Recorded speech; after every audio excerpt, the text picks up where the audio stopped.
प्यारे बच्चों, आज हम क्लास जो 12th है उसके 2024 का एग्ज़ाम पेपर हुआ था। मार्च 2024 का उसके जो 3-3 मार्क्स वाले क्वेश्चन हैं उनको सोल्व करेंगे। थोड़े थोड़े अंतराल में मैं वीडियो डाल रहा हूँ और अगर ऐसी वीडियो आपको चाहिए तो चैनल से जुड़े रहें। देखिए, पहला जो क्वेश्चन है ये है so that the relation R define in the set A of all triangle as R कैसा है कि वो T1 और T2 उसके दो एलिमेंट होंगे कि T1 है जो वो सिमिलर है T2 के। प्यारे बच्चों, इस क्वेश्चन को करने से पहले आपको 2-3 बातों का ध्यान होना चाहिए। एक तो ये पैरेलल लाइन पे पूछता है, पैरेलल लाइंस पे, एक परपेंडिकुलर लाइन पे पूछता है इसी तरह का क्वेश्चन, और एक ये सिमिलर ट्रायंगल पे भी पूछता है और कॉन्ग्रुएंट ट्रायंगल पे भी पूछता है। कॉन्ग्रुएंट ट्रायंगल पे ये कुछ है 3-4 तरह के जो आपको पता होना चाहिए और मुश्किल कोई नहीं है।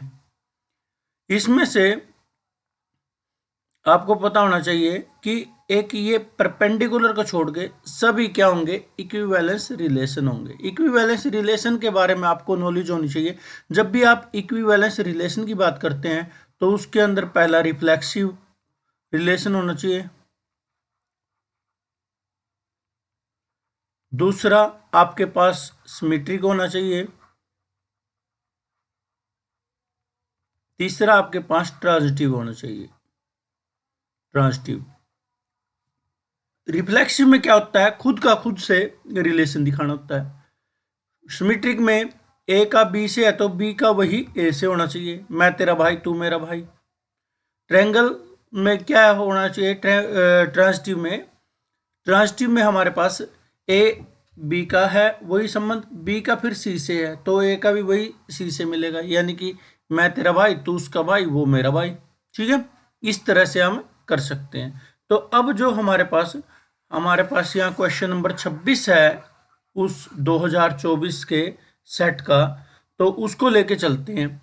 अब सॉल्यूशन करते हैं। तो सॉल्यूशन में क्या होगा, ए हमारे पास कोई दे रखा है, आर तो क्या है, रिलेशन है। क्या है, रिलेशन।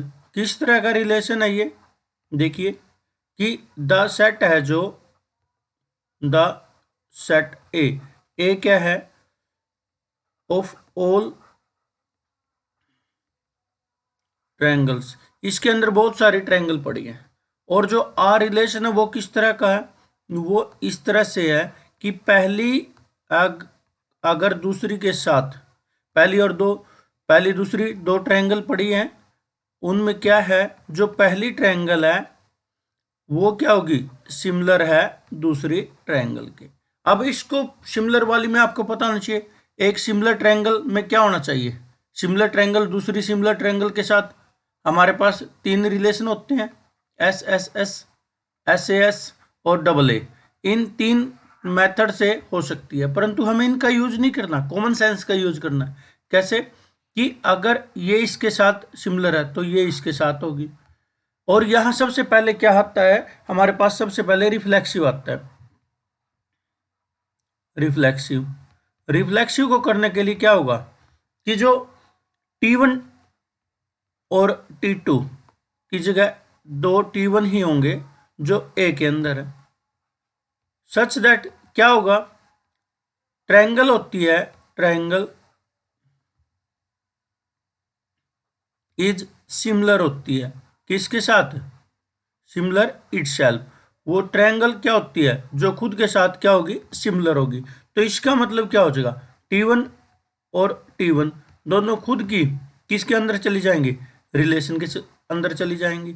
तो क्या होगा, R इज रिफ्लेक्सिव, क्योंकि खुद के साथ खुद का वही संबंध दिखाना है, तो ये क्या हो जाएगा, R रिफ्लेक्सिव हो जाएगा। दूसरे में हमारे पास क्या होगा, सिमेट्रिक की बात करते हैं।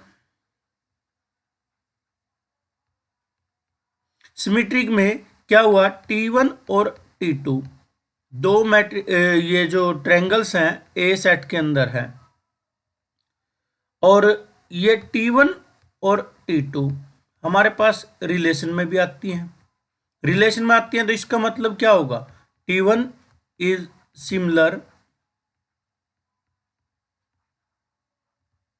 To T2।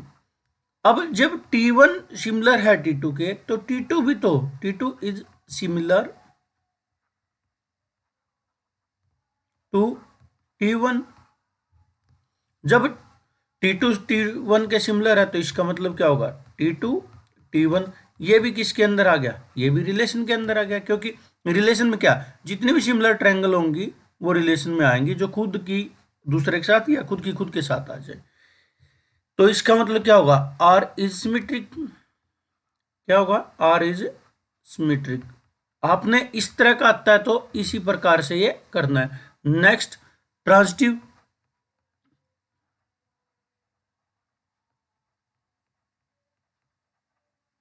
ट्रांजिटिव ट्रांजिटिव के लिए हमारे पास T1 T2 और T3 ये सब किसके अंदर है, ए सेट के अंदर से है।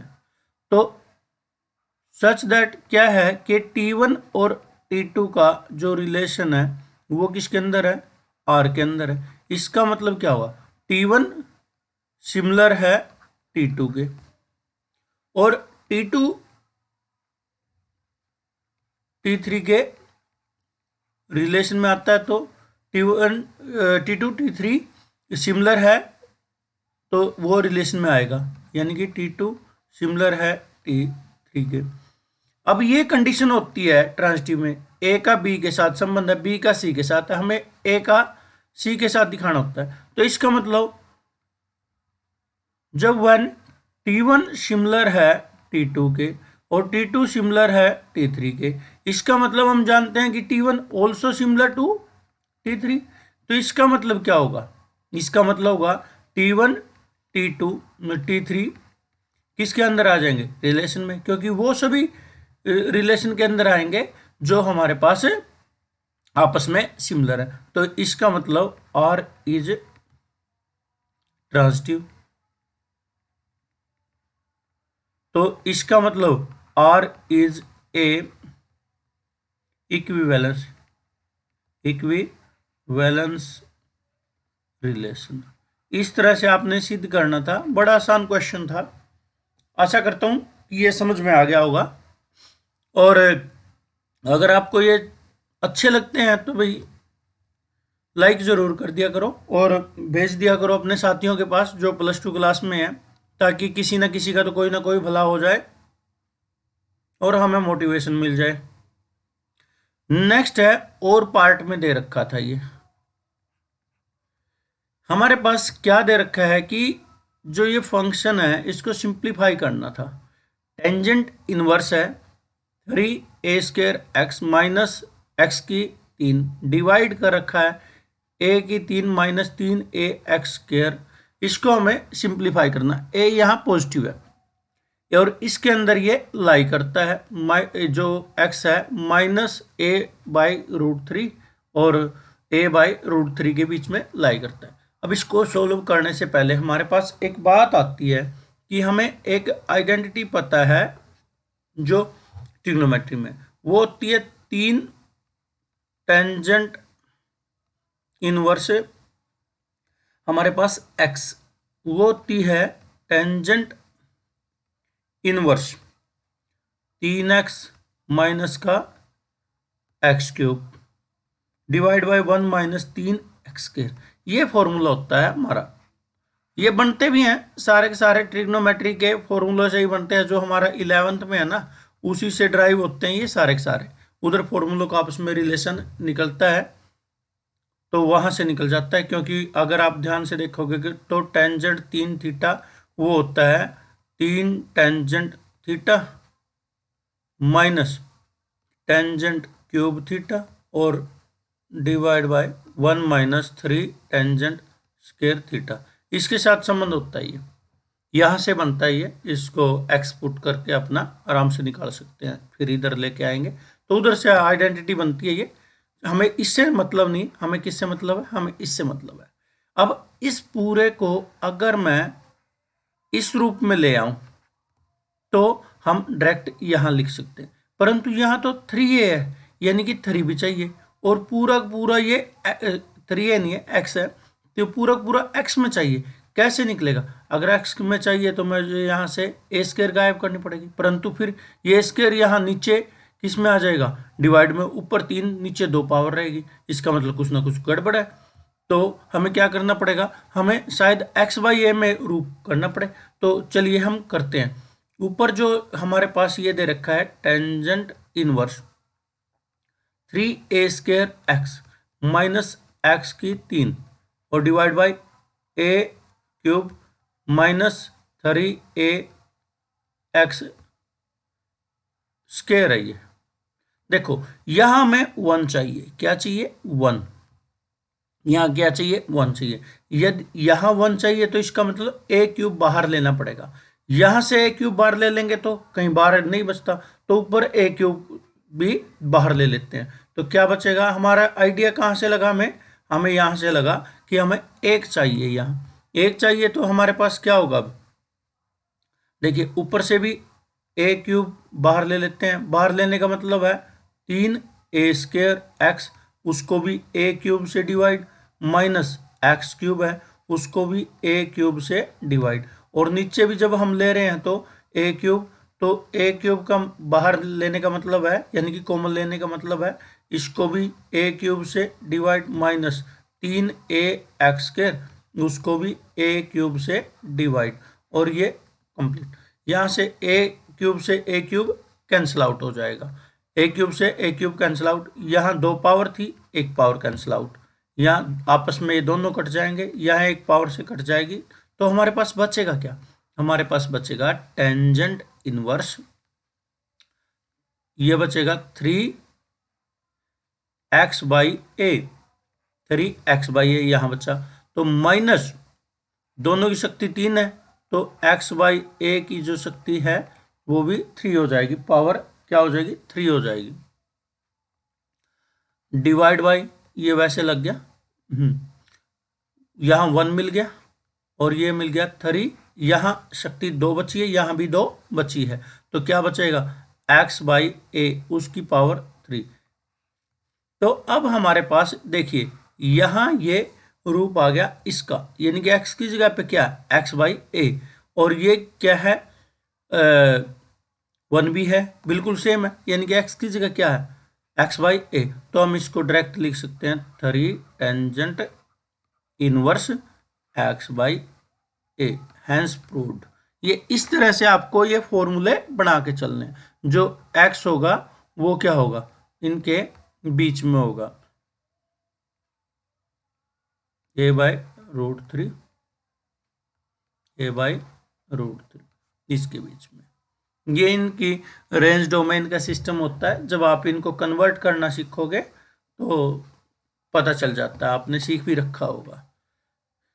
क्वेश्चन अच्छा लगे तो आपको बोल रहा हूं कि मैं कर दिया करो लाइक, बार बार 2 बार भी लाइक नहीं करना, क्योंकि पहला लाइक किया हुआ उड़ जाएगा। यहाँ क्वेश्चन नंबर जो 27 है प्यारे बच्चों, वो ये है कि ए हमारे पास इस प्रकार से दे रखा है, आई आइडेंटिटी मैट्रिक्स है, तो आपको शो करना है, ये शो नहीं करना था, के की वैल्यू फाइंड आउट करनी थी, के फाइंड आउट करना था। यहां तो सबसे पहले जब ए स्क्वायर की बात आती है तो उसका मतलब यहाँ ए स्क्वायर है, ए स्क्वायर हमें चाहिएगा। जब स्क्वायर चाहिए तो ये हमें क्या करना पड़ेगा? ए की ए से मैट्रिक्स की मल्टीप्लाई की तो क्या आएगा? 3/4 -2 और यह आ जाएगा 3/4 -2 देखिए पहली वाले की रो, दूसरे वाले के कॉलम। देखिए 3 की 3 से मल्टीप्लाई करते हैं, कितना आ जाएगा? 9। -2 की हमारी किससे मल्टीप्लाई करते हैं? -2 की 4 से करते हैं तो माइनस का 8। अब फिर इसकी मल्टीप्लाई किससे? यहाँ -3 की 2 से करते हैं, माइनस वाले से 6 आ जाएगा, और माइनस की इससे करते हैं माइनस के 2 से, प्लस का 4 आ जाएगा। आगे देखिए, फिर सेकंड रो की 4 की 3 से करते हैं तो 12, और यहाँ -2 की 4 से करते हैं -8, फिर 4 की -2 से करते हैं तो -8, -2 की -2 से करते हैं तो +4। तो हमारे पास a क्या आ जाता है, 1 -2 4 और -4, ये हमारा a स्क्वायर की वैल्यू आ जाती है। दोबारा देख लीजिए, 9 में से 8 गया 1, -6 +4 -2, 12 में से 8 गए 4, और -8 +4 कितना आ जाएगा, -4। तो अब हम इसको लेके चलते हैं, जो हमारे पास गिवन है, जो गिवन है उसको लेके चले, तो वो क्या है, a square = k a time -2 identity. हमें k की वैल्यू निकालनी है, तो यहाँ ये a स्क्वायर की वैल्यू यहाँ रखेंगे, क्या आया 1 -2 4 -4, यहाँ k आ गया,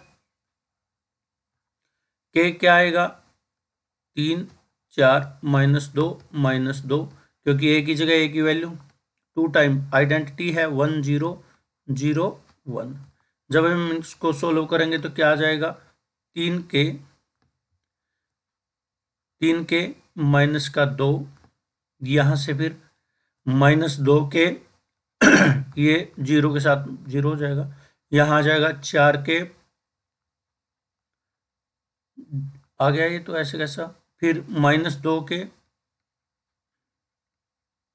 और -2, ये हमारे पास आ जाता है। अब इसको सोल्व करते हैं तो क्या आ जाएगा, जब दो मैट्रिक्स हमारे पास इक्वल होती हैं तो उनके कोरस्पोंडिंग एलिमेंट क्या होते हैं, वो भी क्या होते हैं, इक्वल हो जाते हैं। 3k -2 4k -2k -2k -2, अब कोरस्पोंडिंग जो एंट्री एलिमेंट है वो इक्वल होंगे तो क्या होगा, 3k -2 = 1। जब इसको सोल्व करेंगे 3k, ये उधर जाएगा 3 हो जाएगा, k का मान क्या आ जाता है 1। परंतु आपने एक से ही मान की, एक ही एलिमेंट से मान नहीं निकालना, ध्यान रखना, यहाँ शायद सभी समान आ जाए परंतु ये अलग अलग भी आ सकते हैं, और जो कॉमन होगा वही आपको लेना होगा।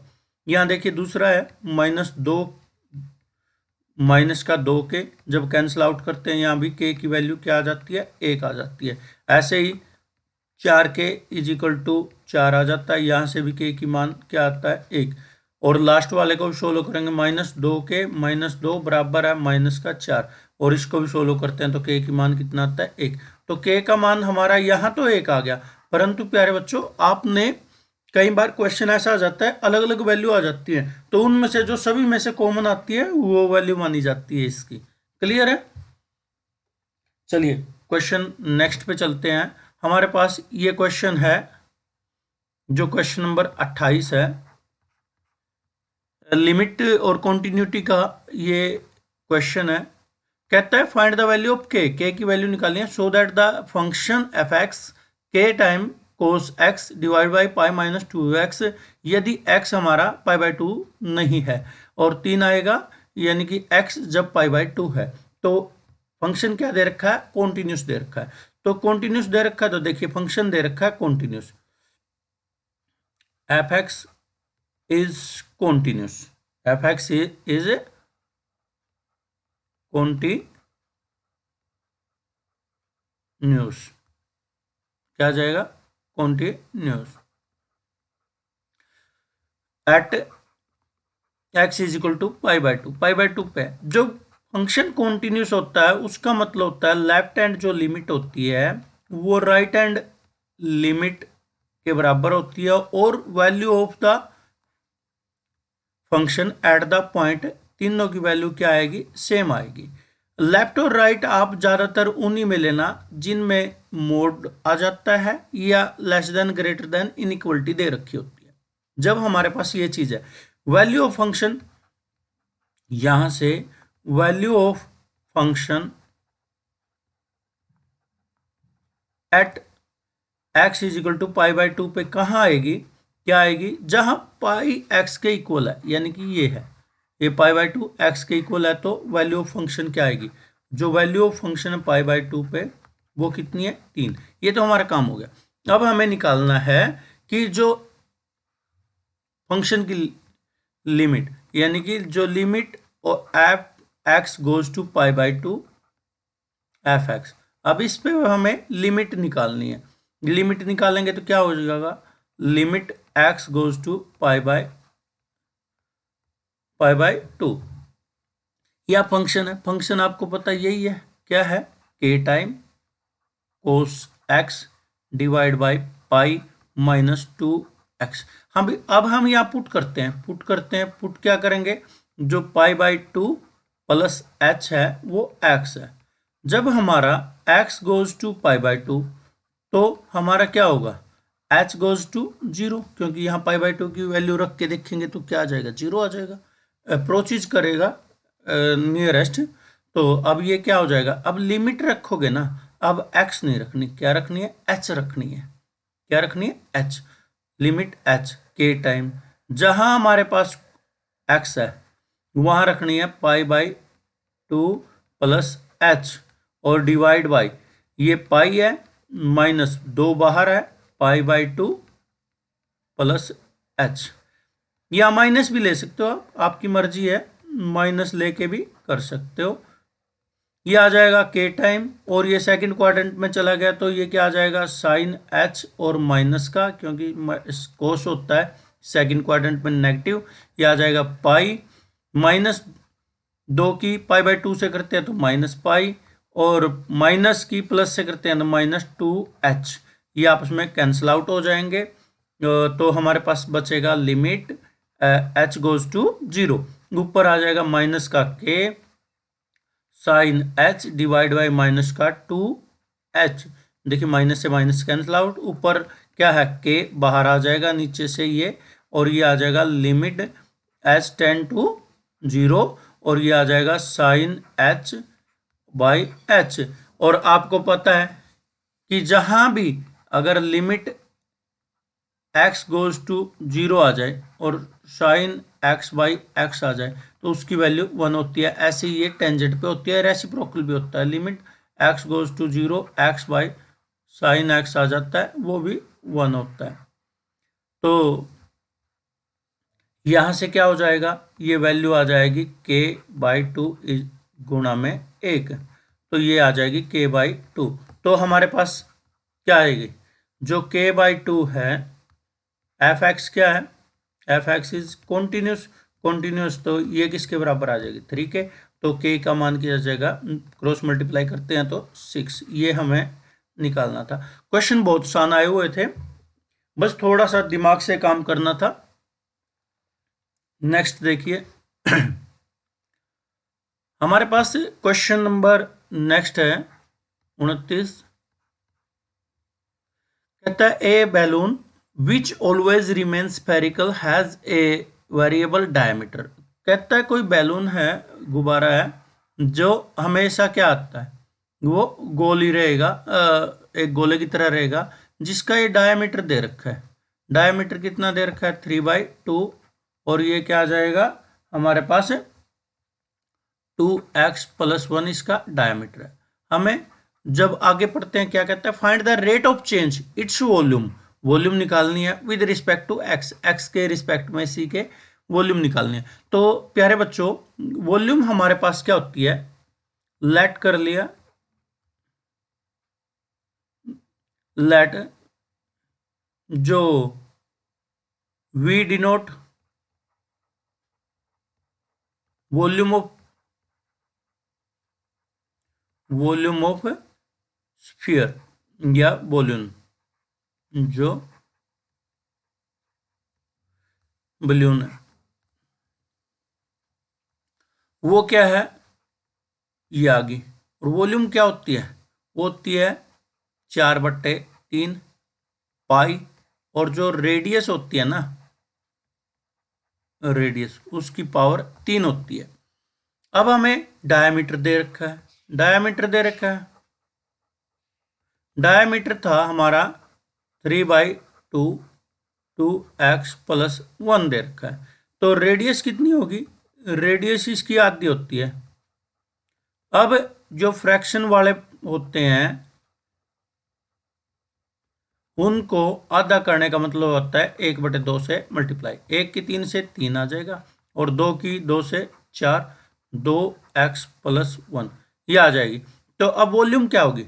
वॉल्यूम हमारी आ जाती है 4/3 पाई और ये आ जाता है 3/4 उसकी पावर 3 और 2x + 1 उसकी पावर 3।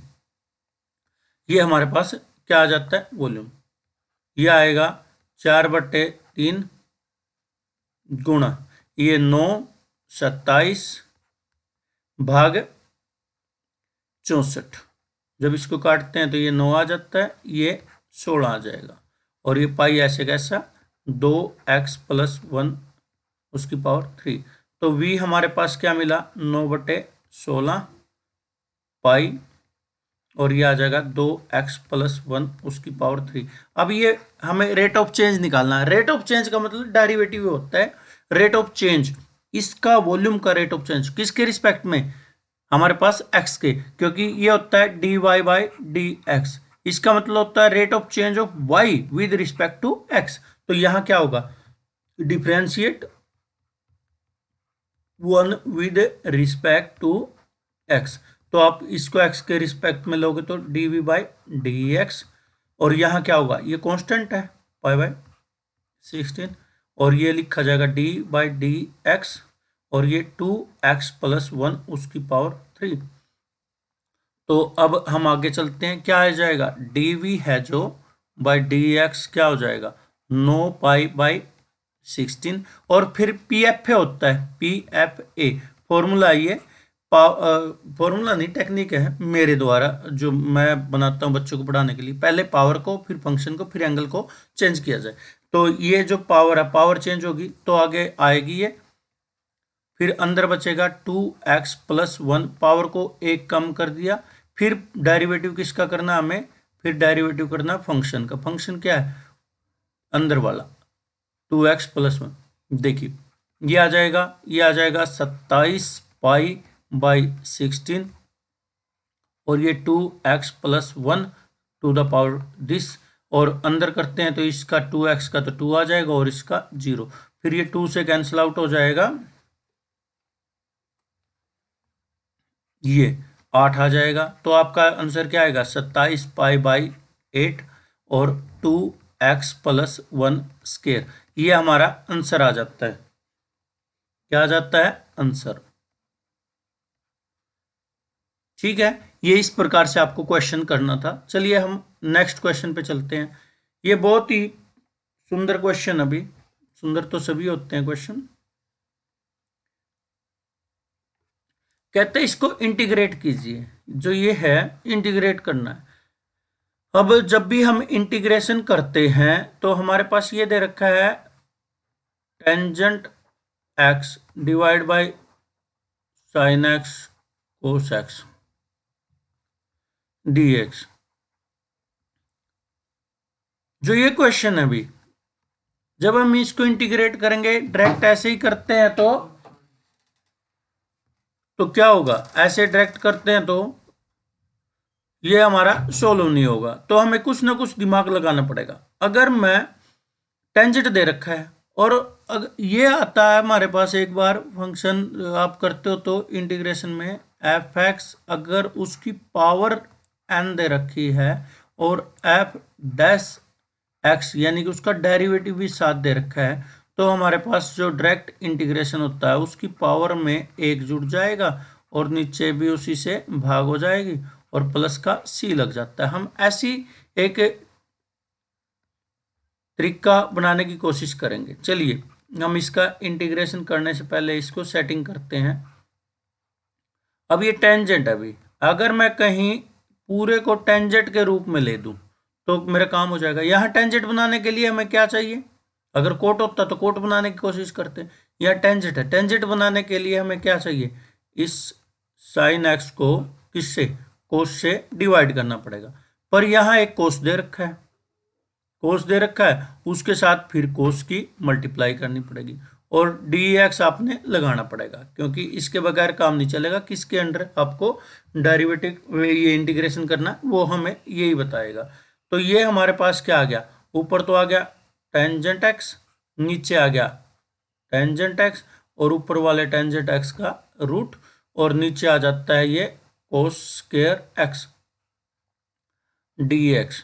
आप इसको क्या करोगे फिर, ऊपर आधी पावर है नीचे पूरी पावर है, तो ऊपर क्या हो जाएगी टेंजेंट एक्स की पावर माइनस आधी बच जाएगी। और 1/cos क्या होता है secant square x D x होता है। अब ये हमारे पास फंक्शन है अंदर टेंजेंट, और टेंजेंट का डेरिवेटिव क्या होता है सीकेंट स्क्वायर। तो हम इस फॉर्मूले को यूज करेंगे। क्या आ जाएगा इसका फॉर्मूले से आंसर, ये आ जाएगा टेंजेंट जो हमारे पास एक्स है उसकी पावर माइनस आधी थी, उसमें एक जोड़ दिया और ऐसे ही इसको नीचे लिखा प्लस सी। ये फॉर्मूला यहाँ लिखना पड़ेगा आपको। तो ये तो बच जाएगी प्लस की आधी यानी कि टेंजेंट एक्स, और 1/2 बचेगा तो ये ऊपर 2 प्लस का सी। ये आपका आंसर आ जाता है प्यारे बच्चों। इस तरह से आपने ये क्वेश्चन करना है। नेक्स्ट चलिए हम क्वेश्चन नंबर नेक्स्ट पे क्या चलते हैं। ये क्वेश्चन भी बहुत अच्छा है अभी, ये क्वेश्चन भी क्या है बहुत अच्छा है। इस क्वेश्चन को हमने करना है, इसका इंटीग्रेशन करना है। ये जो है क्वेश्चन, इसमें क्या दे रखा है कि हमारे पास इंटीग्रेशन साइन है 1/, यहां अकेला x है और अंदर x की पावर 4 - 1 है। जब भी आपके पास यहां कितनी भी हो ये फॉर्म आ जाए 1/x दे रखा अकेला और यहां उसकी n पावर आ जाए, तो आपने क्या करना है n माइनस इसमें से एक घटा के ऊपर नीचे डिवाइड कर देना और फिर आगे चलना है। तो आपको क्या करना है, यहां क्या किया कि हमने x की 3 से ऊपर नीचे डिवाइड कर दिया, ये क्या हो गया 4 हो गया, x की 4 - 1। देखिए अगर 2 दाव होती तो हम फिर भी सोचते कुछ और। अब इसमें क्या करेंगे फिर पुट करेंगे, क्योंकि अब हमें पता है इसको मैं t पुट कर दूं या z पुट कर दूं, x से अलग कुछ भी पुट कर दूं तो ऊपर उसका डेरिवेटिव बन जाता है। तो इसलिए मैं इसको चेंज कर पुट कर दिया मैंने, x टू द पावर 4 है उसको t पुट कर दिया, तो दोनों तरफ डेरिवेटिव किया तो 4x की पावर 3 dt आ जाएगा। फिर जो हमारे पास है जो इसके साथ dx भी आएगा, ये कितना आ जाएगा x की power 3 dx is equal to dt divide by 4 आ जाएगा। तो यहां रखेंगे क्या आ जाएगा 1/4, ऊपर dt आ जाएगा और ये लीनियर में रूप में आ जाएगा। अब ऐसा हमने किया है, पार्शियल फ्रैक्शन में किया है। पार्शियल फ्रैक्शन में करने के लिए हम इसको क्या करते हैं, हम यहां चलते हैं अलग से लेके, क्या अपने पास एक t और t - 1 के रूप में लेके चलता हूं। इसको मैं लिखता हूं पार्शियल फ्रैक्शन के रूप से, ये लीनियर है तो लीनियर इस रूप में लिखी जाती है। फिर मैं इसको सोल्व करता हूं, पार्शियल फ्रैक्शन आता है आप सभी को, तो ये क्या हो जाएगा a t - 1 plus b t। अब दोनों तरफ नीचे सेम है कट जाएगा, यहां आ जाएगा 1 + 0t। यहां से जब मैं t की वैल्यू बाहर निकालता हूं तो क्या हो जाएगा a + b आता है और माइनस का a आता है। अब कोफिशिएंट को कंपेयर कर लो t वालों को और विदाउट t वालों को, तो a का मान क्या आ जाएगा -1 यहाँ, क्योंकि जो ये है बिना t का है और बिना t का ये विद साइन है ये। अब t वाला क्या है कि a + b is equal to t के साथ क्या 0, जब t नहीं था तो 0 लगाना पड़ा, तो a की वैल्यू यहां रख देंगे तो b की वैल्यू कितनी आ जाएगी 1 आ जाएगी। तो जब हम इसकी वैल्यू निकालेंगे इसके लिए हम क्या रख देंगे, इसको 1 मान लीजिए। 1 इंप्लाइज क्या करेगी हमारे पास है 1 इंप्लाइज करेगी कि 1/4 तो एज इट इज, और ये आपका आ जाएगा -1/t प्लस 1/t - 1 और ये dt। फिर इसको हम अलग अलग कर लेंगे, 1/4 तो बाहर रखो, integration 1/t dt plus integration 1/t - 1 dt, और इसको सिंप्लीफाई करते हैं तो क्या आ जाएगा 1/4, ये क्या आता है log ऑफ t, तो और ये क्या आ जाएगा, log of t minus 1 plus का c आ जाएगा। अब प्यारे बच्चों यहाँ आ जाएगा 1/4, ये हमारा माइनस का था, ये हमारा माइनस का है भाई, माइनस है तो क्या हो जाएगा, ये आ जाएगा log of t minus 1/t, क्योंकि हम अपने पास फॉर्मूला है कि log m minus log n, log m by n। तो यहां से अब रिप्लेस कर देना है t को किस में, क्योंकि जो हमने पुट किया था x टू द पावर 4, तो ये आ जाएगा 1/4 log ऑफ x की जो पावर है 4 माइनस 1 x की पावर 4 प्लस c। ये आपका क्वेश्चन था। आशा है प्यारे बच्चों ये क्वेश्चन आपको समझ में आए होंगे, ध्यान से कर लेना, काफी बार रिपीट नहीं होते तो कम से कम क्या आ जाता है कि हमारे पास उन जैसे क्वेश्चन आ जाते हैं, उन जैसे क्वेश्चन आ जाते हैं। तो आपका बहुत बहुत धन्यवाद जो आपने वीडियो देखी, अच्छी लगी हो तो लाइक करो और अपने साथियों के साथ शेयर कर दीजिए।